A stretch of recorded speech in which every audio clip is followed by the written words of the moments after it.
वैसे तो कई राज्यों में गवर्नर्स और गैर बीजेपी सरकारों के बीच लगातार तनातनी की स्टोरीज आती रहती हैं, लेकिन लेटेस्ट मामला कुछ ऐसा है जो इससे पहले कभी नहीं हुआ। दरअसल तमिलनाडु के गवर्नर RN रवि ने राज्य में सरकार चला रही पार्टी DMK के एक मंत्री को हटा दिया। ऐसा एक्शन लेने के बाद उन्हें बैकफुट पर जाना पड़ा और उन्हें अपना फैसला वापस लेना पड़ा। मीडिया रिपोर्ट्स के मुताबिक भारत के इतिहास में आज तक ऐसा नहीं हुआ है कि किसी गवर्नर ने किसी मंत्री को हटाया हो। अच्छा, उन्होंने क्यों ये फैसला लिया था और उन्हें ये फैसला क्यों वापस लेना पड़ा, बताते हैं आपको स्टोरी में। ये भी बताएंगे कि उनके इस फैसले का उनके और राज्य सरकार के रिश्तों पर क्या असर पड़ेगा। लेकिन सबसे पहले ऐसी ही स्टोरीज के लिए आप अनकट को फेसबुक, यूट्यूब और इंस्टाग्राम पे फॉलो और सब्सक्राइब जरूर कर लीजिएगा। अपने कम्युनिकेशन में राज्य के गवर्नर रवि ने राज्य के CM MK स्टालिन को बताया कि उन्होंने V सेंथिल बालाजी को डिसमिस कर दिया है।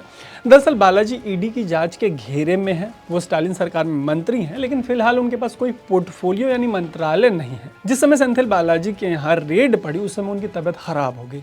ऐसे में फिलहाल वो हॉस्पिटल में और जुडिशियल कस्टडी में है। उनके हटाए जाने के फैसले को इन्हीं सब से जोड़कर देखा जा रहा है। हालांकि जैसा कि मैंने आपको बताया कि गवर्नर को अपना ये फैसला वापस लेना पड़ गया। रवि को यह फैसला वापस लेने की सलाह केंद्रीय गृह मंत्री अमित शाह ने दी।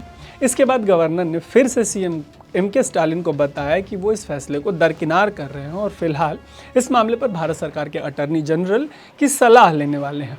अटॉर्नी जनरल से सलाह लेने वाली बात पर मीडिया में जो रिपोर्ट्स है उनमें कहा जा रहा है कि ऐसा एक्शन लेने से पहले गवर्नर से उम्मीद होती है कि उन्होंने पहले लीगल ओपिनियन ले ली होगी। कुछ बड़े अखबारों के एडिटोरियल्स यानी ओपिनियन में तो ये भी कहा जा रहा है उनके विचारों में कि ये पूरा मामला माननीय राज्यपाल महोदय के फैसले लेने की क्षमता पर ही गंभीर सवाल खड़े करता है।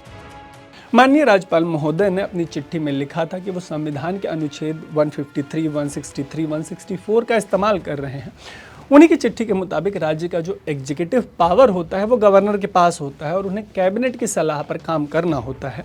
उन्हीं की चिट्ठी के मुताबिक इन्हीं सब के अंडर CM और मिनिस्टर को अपॉइंट करना और रिमूव करना भी आता है। हालांकि रिपोर्ट्स के मुताबिक इन आर्टिकल्स से साफ है कि राज्यपाल महोदय के पास मंत्रियों को अपॉइंट करने या हटाने की ताकत नहीं होती। ये ताकत चीफ मिनिस्टर के पास होती है।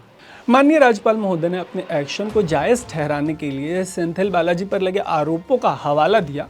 उन्होंने मामले में सुप्रीम कोर्ट के एक ऑर्डर में दिए गए ऑब्जर्वेशन का भी हवाला दिया है। ये भी ठीक है कि किसी मंत्री को हटाए जाने के मामले में कानून से ज़्यादा नैतिकता का सवाल होता है। हालांकि कहा जा रहा है कि माननीय राज्यपाल महोदय ने इसके पहले भी एक मंत्री को हटाने की सलाह दी थी, लेकिन उनकी बात मानी नहीं गई। बावजूद इसके उन्होंने जो फैसला लिया है उस संवैधानिकता पे गंभीर सवाल खड़े किए जा रहे हैं। ये भी कहा जा रहा है कि माननीय मंत्री महोदय पर जैसे भ्रष्टाचार के आरोप हैं उन्हें अपने आप इस्तीफा दे देना चाहिए था, लेकिन अब वो ज़माना कहाँ रहा कि माननीय मंत्री लोग नैतिकता के आधार पे इस्तीफा दे दें। वैसे सेंथिल बालाजी पर जो आरोप लगे हैं वो उस ज़माने के हैं जब वो AIADMK में हुआ करते थे। उन पर लगे आरोपों में लॉन्ड्रिंग के आरोप भी शामिल हैं। ऐसे में नैतिकता के आधार पर तो उन्हें खुद हट जाना चाहिए था और जब कभी अगर क्लीन चिट मिल जाती तो वापस आ जाना चाहिए था। हो तो ये भी सकता था कि CM स्टालिन खुद उनको हटा दे, हो तो बहुत कुछ सकता था, लेकिन हुआ ये कि गवर्नर ने उनको हटाने का फैसला लिया और जिस तरीके से हटाया उस पर हरि अनंत हरि कथा अनंता जैसी बहस चलती रहेगी कि ये फैसला सही था या गलत।